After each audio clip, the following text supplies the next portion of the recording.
Há quem envelheça cedo, vivendo mal, e há quem adie o tempo fazendo as melhores escolhas. A idade cronológica é um número que avança, já a biológica pode ser uma escolha. E é isso que eu falo hoje no episódio do podcast Elas Mais.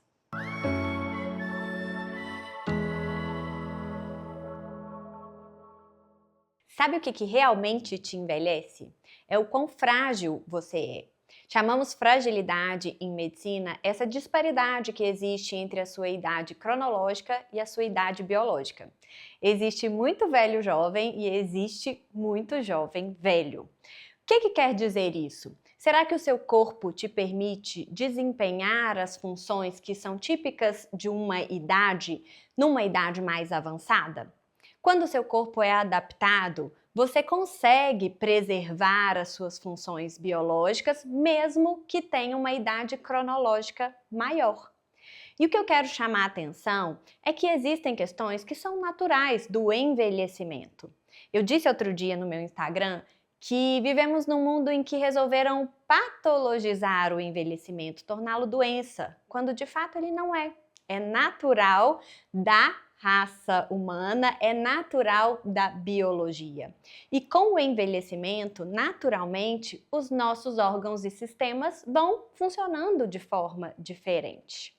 A visão, por exemplo, clássica. Eu mesmo, após os 40 anos, eu já percebi uma queda na acuidade visual. É diferente, isso vai acontecendo por uma adaptação do nosso sistema oftalmológico. A audição é a mesma coisa. Então isso a gente consegue perceber. Se a gente pegar um velhinho, a gente vai ver que essas funções elas já não são tão exuberantes quanto de um adulto.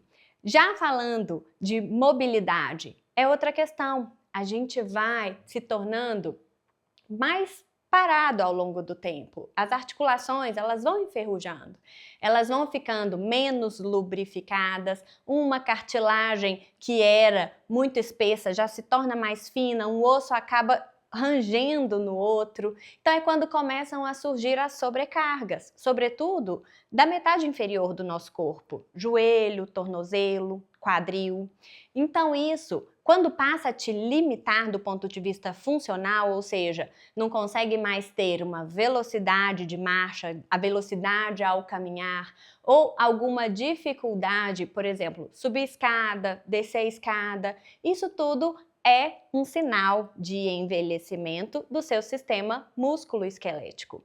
Eu falo muito também sobre a sarcopenia, que é a perda de fibra muscular em relação à quantidade, mas também de função, de força. A gente fala muito de poupança de massa muscular porque ela realmente importa lá na sua funcionalidade, o quão autônomo você vai ser quando esse processo do envelhecimento se estabelece e passa a limitá-lo funcionalmente.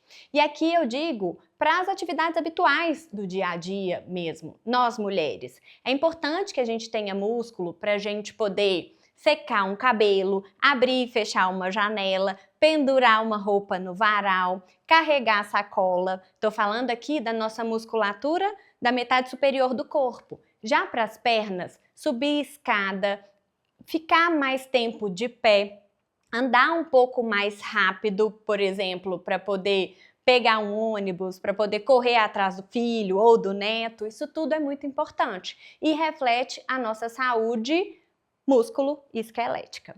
Então aqui eu estou falando um pouco sobre essa questão da funcionalidade, porque ela que determina se você é ou não frágil. Então, em relação a essa questão de locomoção, temos o sistema músculo-esquelético, a visão, a audição e é importante também falar sobre a capacidade cardiorrespiratória. Você se cansar mais do que deveria é um sinal de fragilidade. Você ficar mais tempo deitado, mais tempo de descanso sendo necessário para que você se recupere, é também um sinal de envelhecimento. E aqui eu estou falando do seu sistema cardiorrespiratório, ou seja, coração e pulmões.